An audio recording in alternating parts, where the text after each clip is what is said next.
Excellent. Hey, everybody. Welcome to another episode. Remember that we are in the beta phase here, but this is Startup Theory. I am joined today by ScoutDay and Alex Tuccio. Over there is going to walk us through what we're doing. What is up, Alex? What's going on, Tom? How are you? I'm good, man. You ready for this? Always ready. Nice, man. Well, you guys are blowing up on Instagram. Congratulations on that. Some pretty rapid growth. You guys have had some big posts. I was digging through your feed, and yeah, man, there's some really cool stuff going on over there. So obviously nobody at home knows, or I'll say very few people probably know about your company. So why don't you give us a quick synopsis about what you guys are up to? Yeah, absolutely. So what we're working on at ScoutDay, we're basically building an online recruiting platform. Right now, we're just focused on baseball. That's my background. Played 4 years at D1 baseball. And what we're really looking to do is just use technology to improve athletics overall, starting with the recruiting process and starting with baseball. And so what our platform does is we expose high school players to access MLB scouts. So basically, high school players submit their highlight tapes or other video footage. We have a team of scouts that watch the footage, give the players some feedback, score the players, and then we have a certain criteria that the scouts set that basically verify if a player is a verifiable college prospect or not. And so what we're looking to do with our evaluation process is really two things. Is one, give as much value to the player as possible in terms of the access and the feedback from the scout. And two, is really create a network and a platform that coaches can trust to really level the playing field for college recruiting and specifically baseball. Okay. So that's really how we work and what we're up to. All right, cool, man. So I've got a few questions. So the first one is, you're using MLB scouts. Is there a reason you're not using college scouts? Yeah, so MLB scouts, they're at the pinnacle of talent evaluation. That's what they're paid to do for a living. They watch baseball all year round. They're in charge of selecting the players that we watch on TV. So there's no one more qualified to basically say, look, this player is going to be a great player, an average player, or not so great player. So that's really why. All right, so but walk me through in fact, let me really fast explain to the audience. So obviously I'm getting these companies, I don't know anything about baseball, but I understand how to work backwards on a business and figure out, obviously where the value is, what the mission is, and then how we reverse engineer that and get to the most streamlined process. So Alex, one of the things when I was going through what you guys submitted to us was your value proposition takes like a 90-degree turn in the middle of explaining what your business is. And I have four what I would say are viable business opportunities given the setup of what you're doing. I don't know which one you want to pursue. I think they're all viable. So we'll go through those one by one. But first I want to understand every company needs a mission, and the reason you need a mission is it becomes the filter. What to say yes to, what to say no to, how to structure your business. So give me in a tight sentence, not with a lot of commas and run-ons, but what's the mission of ScoutDay? To give as many players the opportunity to play at the college level and get an education. Okay, perfect.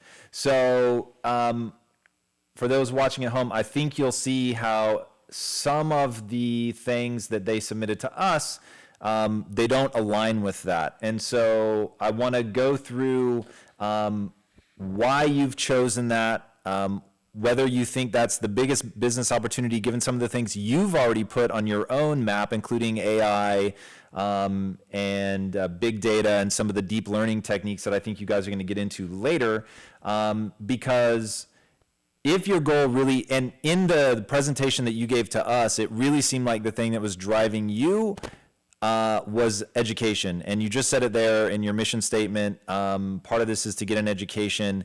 And I just want to know, if I can call bullshit on that. And so is that really the driver, or is the driver to help people play baseball? I mean, baseball is a huge driver of driving student athletes to college. There are many athletes who wouldn't be able to get accepted to college without baseball. So I'm just a huge advocate that sports is a huge driver to success in the classroom and in life. There's so many parallels. So that really is at the core of our mission. Baseball is a huge part of it. It's not a 50-50 split. It's not a 90-10 split. They're just both. It's just a happy marriage between using athletics and not letting athletics use you. So that's really where the mission comes into play. It's not literally all focused on the baseball piece or all focused on the education piece. It's connected. You can't really have one without the other. And for many players, that's really the case, using baseball to get to the pro level or to get to the college level to get that degree. Sports are super important. It's not just what happens on the field. It's, what you really learn while you're on the field, but also off the field as well. Okay, so if that is a major driver for you, help me understand then. So if my goal is to get these, not necessarily to get them into the MLB, but the goal is to get them into a college so that they can get educated, why don't you work closely with colleges instead of working closely with the MLB? Because if I understand your mission correctly, then it doesn't matter if they ever get to the MLB, but it matters very, very much if they get into college. Right. So you mentioned kind of the direction that we're looking to go using AI and different machine learning algorithms. That's really where you'll see the education piece come to fruition. It's all about matching players with the right schools, and the right schools isn't necessarily just based on their athletic profile. So I think it's more a much bigger piece of our much bigger mission. Being in beta right now, it's definitely difficult to portray all different aspects of our vision. Right now, it is very baseball focused, but on a much bigger scale in terms of a big business opportunity, that's more the direction that we're looking to go, is using sports, using the technology to make sure that players are having the most success at the schools that they go to. And, when our technology is ready, expanding into the lower market of the youth market and also into the professional market as well. Would you consider it a failure if a scout was watching one of the players that you had in your app? They fell in love. They thought they were amazing. They took them directly onto the Yankees. They play for the Yankees for 18 years. They retire rich. They're in the Hall of Fame, but they never go to college. Would that be a failure? That's not really up to me. That's really up to the athlete and the player. And if that player's happy with that career, I think that's all that really matters. I don't necessarily think sports or education really drive happiness. So if that's the path that the player chose to stick to, it worked out and he's happy, so you can't really argue with that. Right. So I'm obviously trying to trap you, and the reason that I want to know if that's a failure, and I am going to force you to take a stand on that, is because it's going to determine what you do from a business perspective. So I don't think that one is better than the other. Clearly, you don't think that one is better than the other, but one is going to inform your business model, and one is not. And so if to me, that sounds like a resounding success. And that to me, just from my perspective, and honestly, my perspective in this is totally irrelevant, but to give you if this were my business to run, my mission would be, let's say, just for argument's sake, I don't care about college, right? Because I don't think it's a predictor of success, and I'm ultimately interested in turning that human into the most elite human being that they can be, as I define it, which is that they acquire as many skills that have utility, and they put that utility to the test in service of something larger than themselves. So understanding how being able to use their athletic prowess to play at an elite level, to garner the attention of the world, to have that celebrity through their accomplishments, and knowing that usually an athletic window is very, very small, I would say, okay, my goal is to get them into the MLB. Now, if part of what they need to get into the MLB is to go through the college program, then I would love to place them into college. And I would, say, okay, there's two paths before me. There's the traditional stair-step approach where they're going to go to college, they're going to play hopefully for a D1 team, and then they're going to get drafted. But there's also playing for a smaller college and then going to the farm leagues and then, getting bumped up. And maybe that's a trajectory that we follow people on as well. And so I would know how to build my business model out, because I'm trying to turn them into a pro athlete. Right? And, but there's clarity in that, right? So there's clarity in saying, I don't care about education, rather than bifurcating it and saying, well, I care about this and I care about that, and it's really up to them about what they want. It's like, I'm going to feel that in your business model. I'm going to feel, because think about me as an MLB person. You're going to come, and I know that you already have relationships with people, but you're going to come to me and you're going to say, hey, dear MLB Scout, I want you to put a lot of time and attention and energy on this, but here's why. And it's going to become the greatest resource to MLB recruiters ever, and we're going to help you get just an unbelievable crop of talent into Major League Baseball. Help us make that happen. And, so here, the stair-step approach. But I'm going to guess the MLB recruiter also doesn't really care. I mean, look, if they're testifying before Congress, of course they're going to say that they care about education. But at the end of the day, do they really? Right? Like, didn't Ken Griffey Jr., who was huge when I was a kid, didn't he go right into the major leagues? Probably did. So I think so. did back then, yeah. Sure. So, if you had to pick, and for the sake of this show, you have to pick, education or professional? Yeah, I mean, I think professional. Like I said, me personally, you just voiced obviously your personal mission and your thoughts. Me personally, like I said, I'm a huge advocate for sports. I think sports is bigger than just a bat and a ball, or a helmet and a football. There's just so much to be learned where, you're not necessarily going to learn those skills in a classroom from a textbook. And, everyone's different. This is just my opinion. And I just believe from my own experience that, I know what sports can teach you about being a person and being a good part of society. And so I think that's honestly bigger than just getting a diploma, or getting several diplomas like some people do these days. And if I have to pick, that's what I would pick. Okay, so I'm a big fan of binaries. So we're going to say that we don't care about education. So officially, ScoutDay is anti-education. Is that correct? I'm obviously kidding, but just to be binary, the model that you want to pursue, we'll just say for the sake of today, for clarity, is going to be to get into the MLB. Yes. Okay, perfect. And the reason that I belabor that point, dear people watching at home, is the clarity of your mission is like step number one. Like, you just have got to know exactly what you're trying to make come true, because the moment that you have any fuzziness on that, the moment that you don't know exactly what you're trying to make come true, you're not going to know what systems to build into place. And the whole idea behind a mission is not only that it be something that's in you, that you're passionate about, that's going to get you up and get you going when things get hard, which they inevitably will, but it's knowing what to say yes to and what to say no to. So the thing that kills business isn't usually a lack of opportunity. It's oftentimes too much opportunity and people not knowing what to prioritize and what to say yes to. So lesson number one, because look, obviously, Alex, the vast majority of people at home, the businesses that they're going to run have nothing to do with baseball, but there are core principles that are going to apply to everything. And I would say that is one of them, like really, really knowing what your mission is. So, all right, our mission is to get people into the MLB. Now, more things in your pitch actually make sense. The one thing to me that was sort of like, I didn't understand it because it didn't line up with everything, especially not the AI, was the education component. Because, if you really follow this to its natural extreme, if you guys really, 10 years from now, whatever, you have this AI unit running, it's able to diagnose and assess people are going to start using it younger and younger, right? And you're going to have the parents that really want to see their kid turn into something, and they're using it when their kid's like 6, right? And I'm not saying that's bad at all. Look at Tiger Woods. Look at there were chess champions where literally the guy, he was I can't remember if he was into chess, but anyway, he says to his wife, we're going to have 2 kids and I'm going to turn them both into chess grandmasters. They ended up being women, and he did. He turned them both into chess grandmasters because he just started teaching them from such an obscenely young age. I don't think that's necessarily bad, but just like that will be the natural outcome of this tool, right, if you make it. So understanding that that's where people want to take it, then, we've got something going. So I'm being told to look at the cameras more. So you'll forgive me, Alex. I promise I'm not ignoring you. Okay, so if we're going to try to get people into the MLB, I broke it down. I think that there are 4 potential business opportunities for you.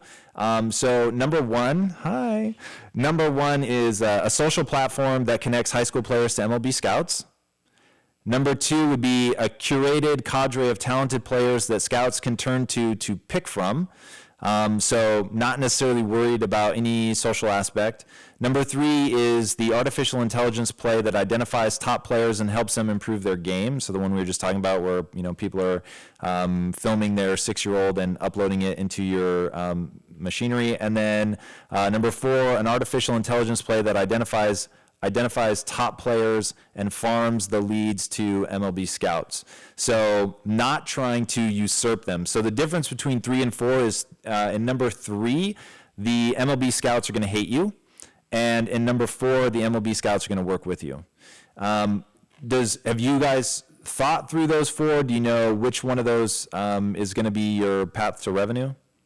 Yeah, it's definitely going to be the AI component. I just believe that if you don't have an AI strategy, it's going to be pretty tough in 2018, 2019. That's not the only reason why I want to use AI. I think that it's totally ripe for the recruiting industry and athletics in general. In terms of those options, I think number 4 is probably the most feasible, mainly because while AI is great, no matter how great our machine is, there's going to be things that a machine can't measure, like heart and character and things like that won't be able to ever really be measured. If it does, let's uncover this video and say how wrong I was. But I think the marriage between MLB scouts and technology, baseball's seen it with sabermetrics. It's worked out, not to the extent that maybe a lot of people thought it could. So I think keeping the humanistic involvement is going to be super important to our success. Okay, and so if we're doing that, and just to be clear for everybody watching at home, and our Facebook audience has disappeared, the AI component that he's talking about would help identify top players and then would feed them into the MLB scouts. So basically, you guys are a resource specifically for MLB scouts, yeah? Now, what becomes your path to revenue? We're mainly looking at the subscription model with a platform like ours. And who's paying the subscription? It would be the player, especially if we get our AI to the point that we're looking to get it. It really becomes an all-inclusive player development platform where you can basically train yourself, get deep analytics into where you are, where you could be. And I would upload video to your site?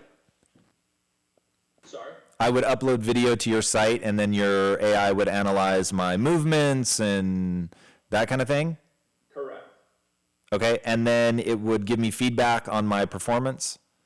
Right, but with the data that we can pull together, it would be more predictive in nature. So we could look at historical data of let's say players who are in the MLB right now, and be able to predict out potential outcomes based on historical data. Because you've loaded all that footage into the machine. Sorry? You've loaded that footage into the machine? Hypothetically, yeah. We haven't today, but sure. Hypothetically, yes. Okay, and walk me through what's the what year do you think that the AI component takes over? Because it's going to be very different business models now with MLB scouts versus when it's AI. Yeah, how we implement it is really going to be everything because it's consumer facing. So the UX UI and things like that are still, UX UI is going to be more important than the AI, because if we build a product that's ugly or doesn't work right or consumers hate, no one's going to use it anyways, no matter how good the algorithms are. So in terms of what year, it's just all dependent on how quickly we can gather the data and figure out the right ways to manipulate it.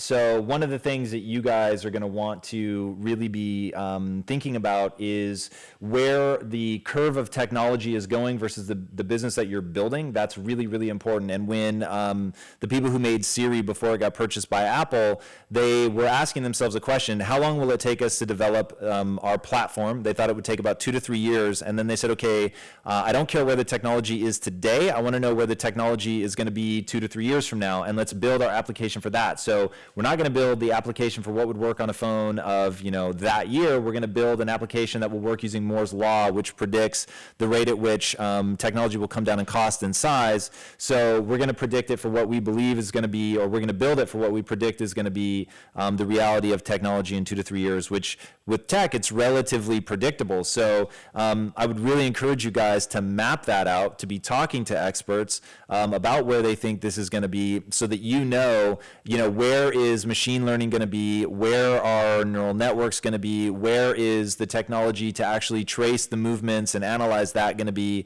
however long you think that it's going to take you to be ready for it. So if that's 2 years, if that's 5 years, so that you have the technology being built to hit that part of the wave.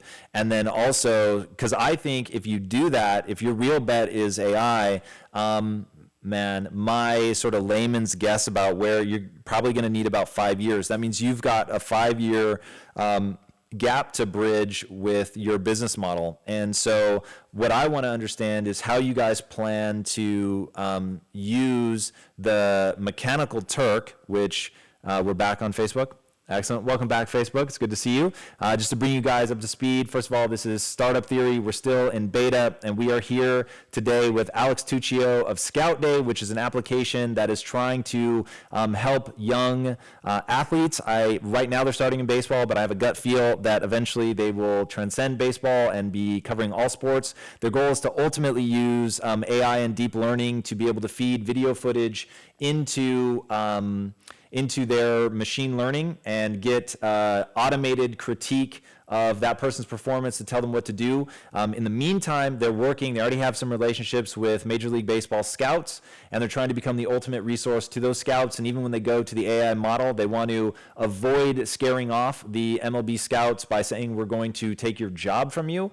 And they want to become the resource to the MLB scouts to basically do what no human being can do, which is see everybody out there. So anybody that can upload footage, they would be scanning and looking for based on predictive algorithms that are based on having uploaded lots of other historical data. They have not done this yet, but that would be their ultimate plan, to then build that resource out so that they can predict who's really the next crop of talent. So every year they're delivering to these MLB scouts. All right, so the question that I have that we're really trying to pin down is, how do you cross that chasm? My layman's guess about how long it will take AI and deep learning to get to that point where it can actually assess video footage movements is 5 years. Total layman's guess. I want everybody to understand that. While I consider myself a junior futurist, I think we're a little heavy on the junior.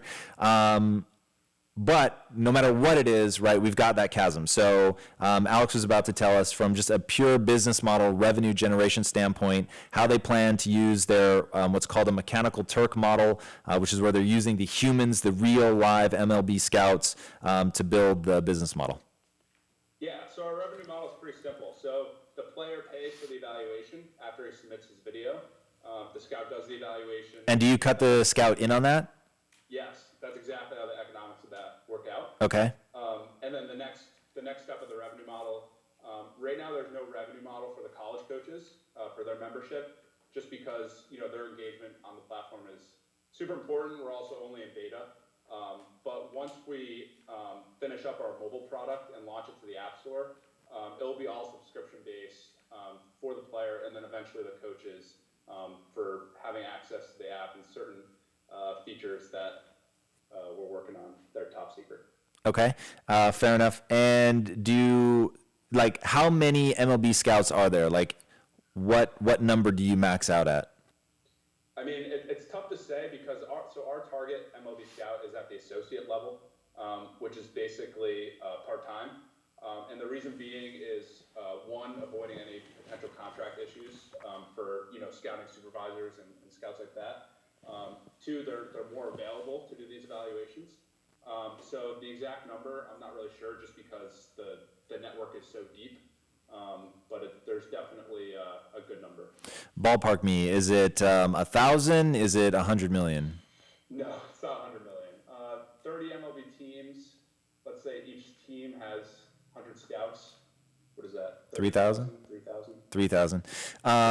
So one thing that would be obviously really interesting is for you guys to run the economics. So there's going to be so many, and this is really important for anybody watching along, is you want to run a scenario where, let's say, if I were to capture 80% of the market, what does that look like? And the reason that I think that's important is you're going to quickly see whether that's an interesting number or whether it's a number that's like, okay, well, even if I get 80% of the market, which is virtually impossible, I mean, even if you're doing this by yourself and no one else ever enters the space, getting 80% of people to do anything is just, I mean, it's virtually impossible. So if at 80% the numbers aren't interesting, then pick another business model. Now, I have no idea. I don't know what your metrics are, but I would run those numbers and say, okay, there's 3,000. What's 80% of that? If we got all of them and they were on a monthly subscription, I guess it's the players who are on a monthly subscription. But the reason that the math is important on the scouts is that it'll work backwards. So every scout can handle how many players? Is it 10? 10? Is it 100? Is it 1,000?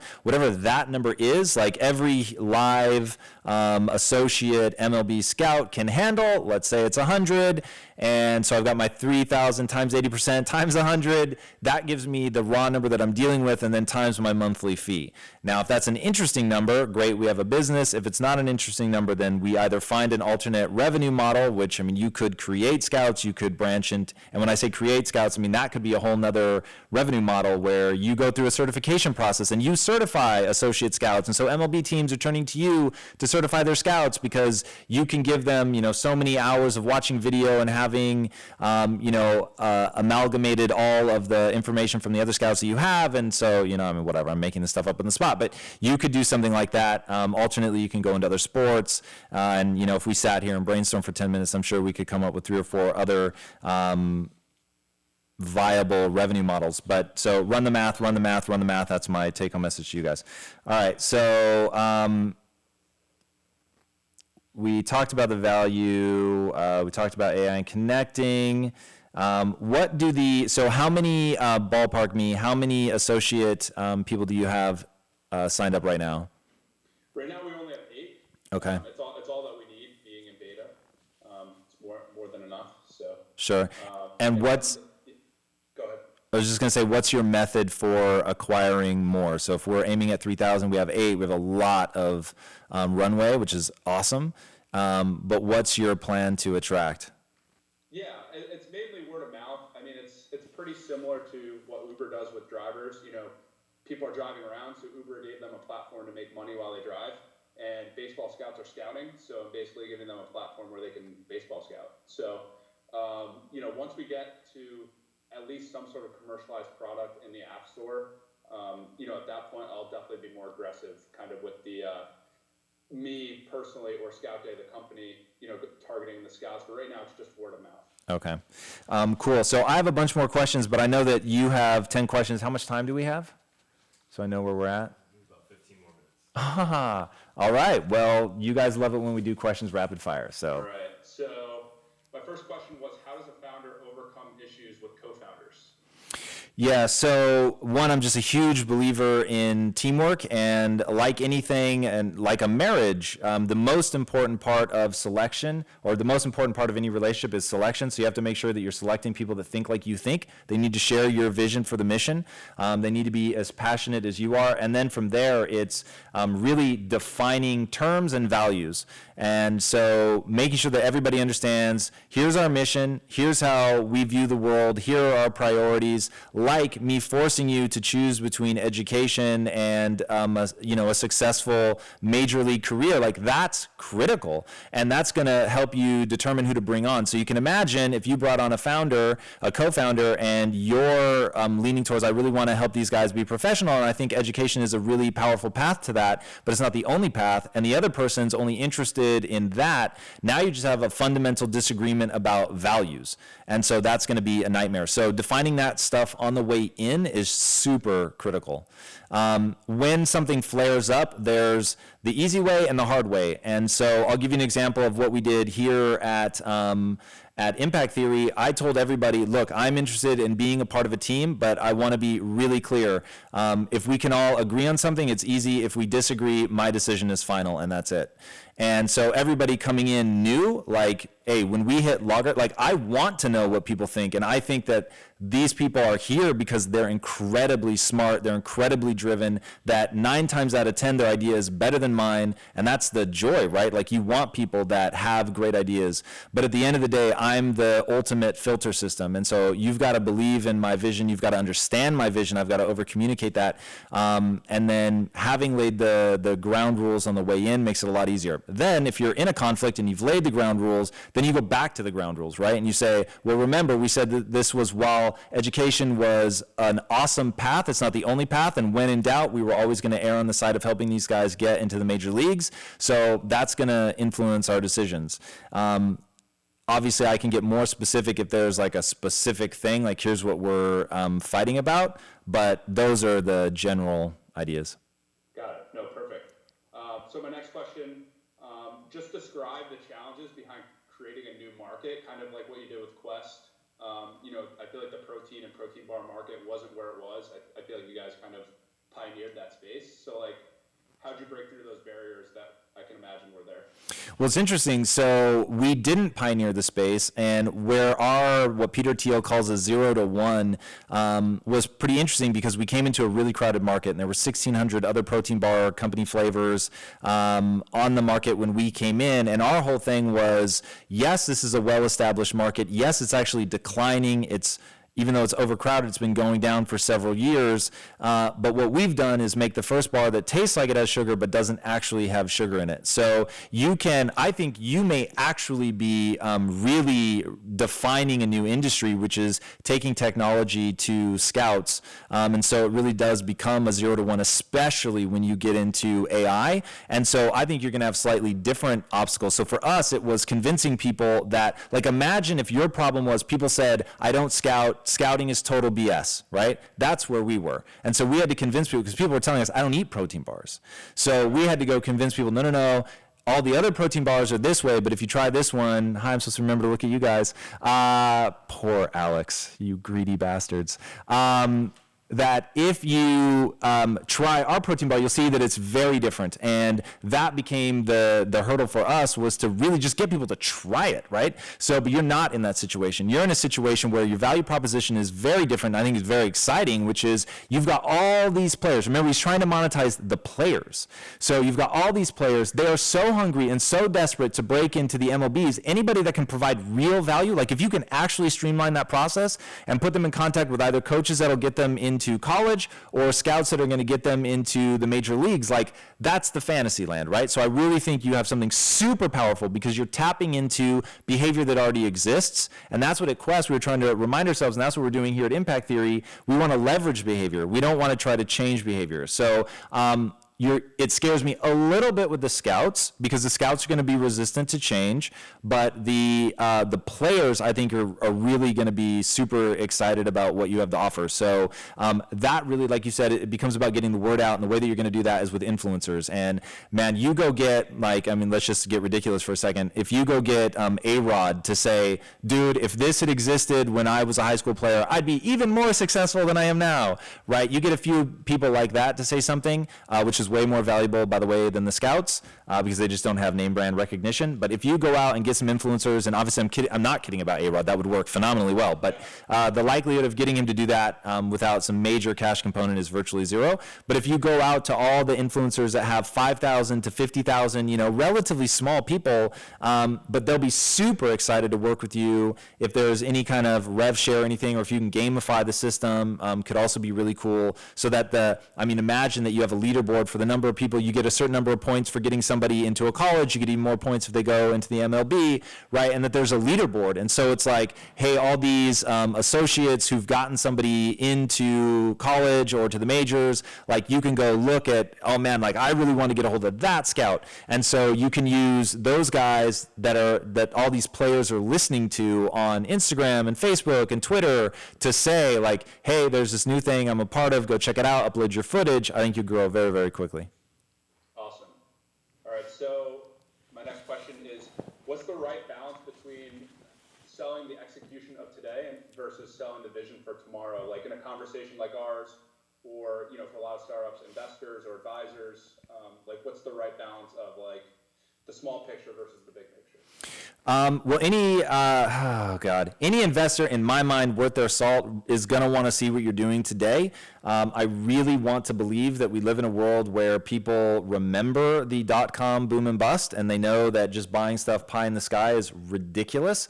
But nonetheless, people still do it. So know your audience. Know if they've invested heavily in the future before, or if they're like meat and potatoes fundamentals and they want to see like where your business is. But I will promise you this: if you're profitable, you can stay in business no matter what anybody thinks. If you're not profitable, then now you're beholden to your ability to tell a grand story about the future. And I just want everybody to understand, no matter how much VC money you get, eventually, if you're not profitable, you go out of business. We all clear on that? That's crazy to me that we've lived in this weird world of technology where companies that never, ever become profitable will stay in business for like 10 years before anything real happens, which is why like people were making fun of the guy at Instagram for selling for $1 billion. First of all, I'm going to punch you in the mouth if you ever make fun of somebody for selling for $1 billion. It's crazy. Like, that's so much money.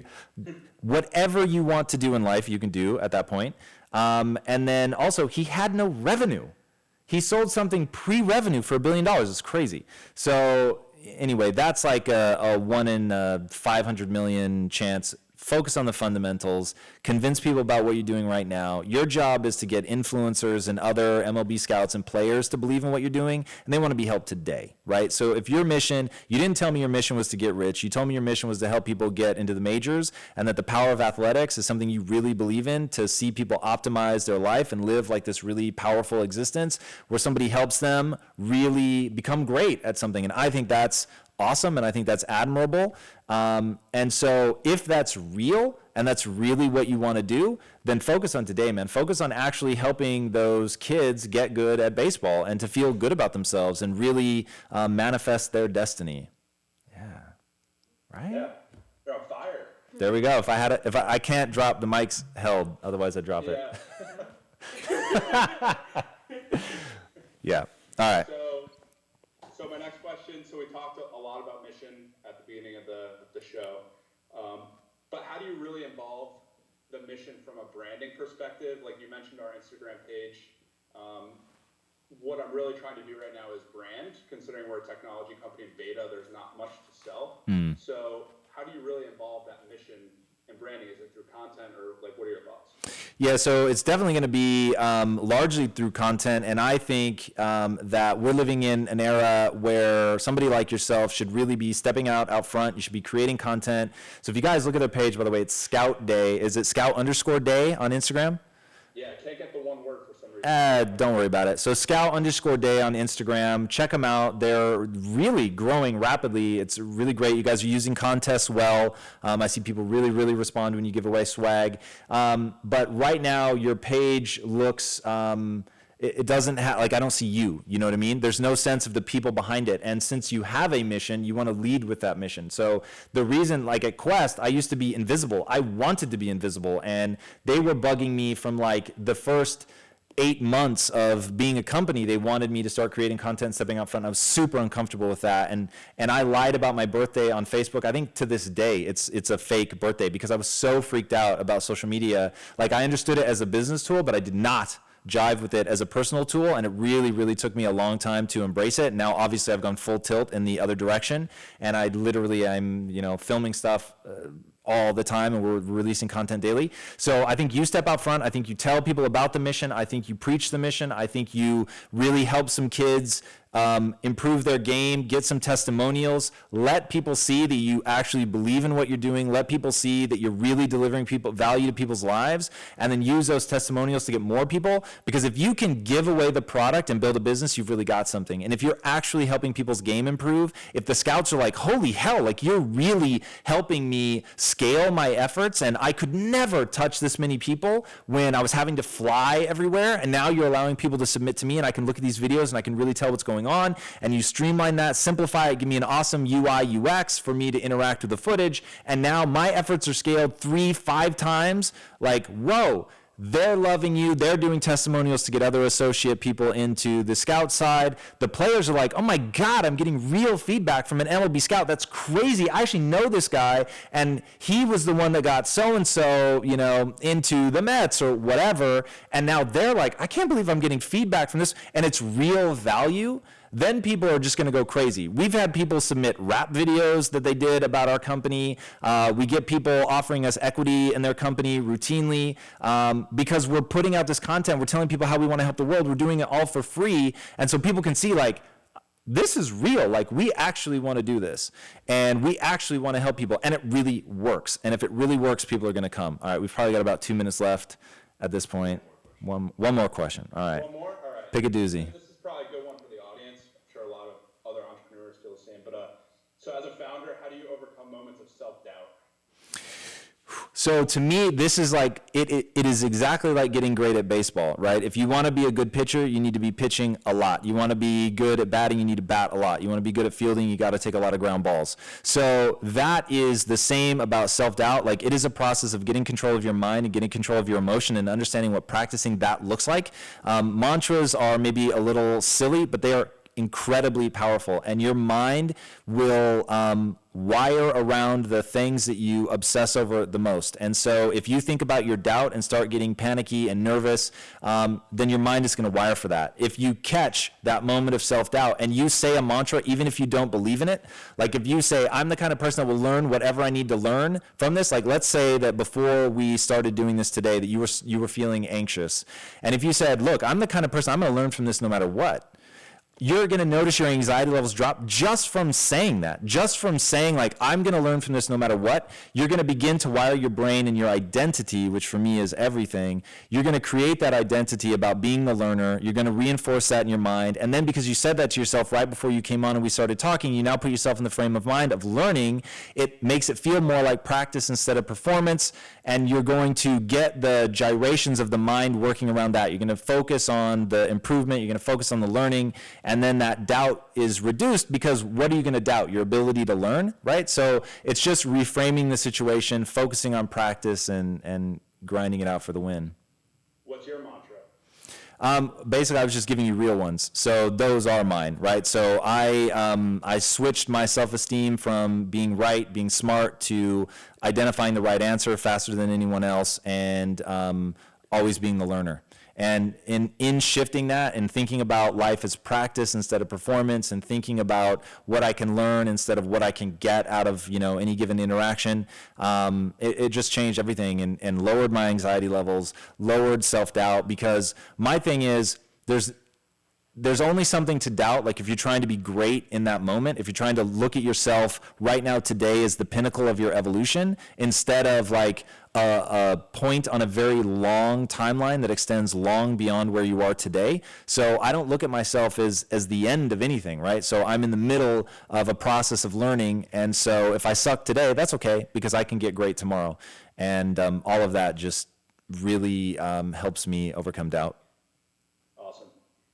Cool. Well, guys, if you haven't already during this feed taken a look at ScoutDay, go check them out. It's really interesting. And ask yourself how the fundamentals that we've talked about today, once abstracted from the specifics of their business, how could it apply to yours? I'm always trying to keep this universal, so don't get lost in the specific words. All the things, if I'm able to bring value to something that is a business that I don't know anything about, it's because it's a universal principle. Also, Alex, I think the questions that you asked were fantastic, because they really were very universal for people, and so I'm grateful for that, and hopefully that really helped you guys out. And guys, go support what they're up to. It is really, really interesting, and love supporting the people that have submitted here to Startup Theory. And by the way, if you guys would like to submit to Startup Theory, go to impacttheory.com and you'll see the submission form there.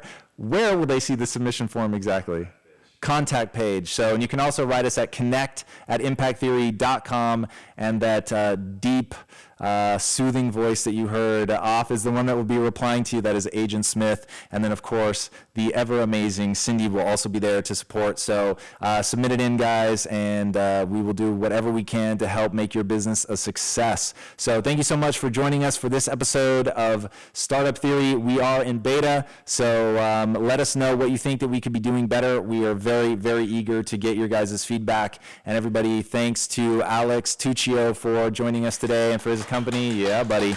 We're really excited for you, man. Absolutely. Thanks for joining us. All right, guys, that's it for now. If you haven't already, be sure to subscribe. This is a weekly show. And until next time, my friends, be legendary. Take care. Peace out.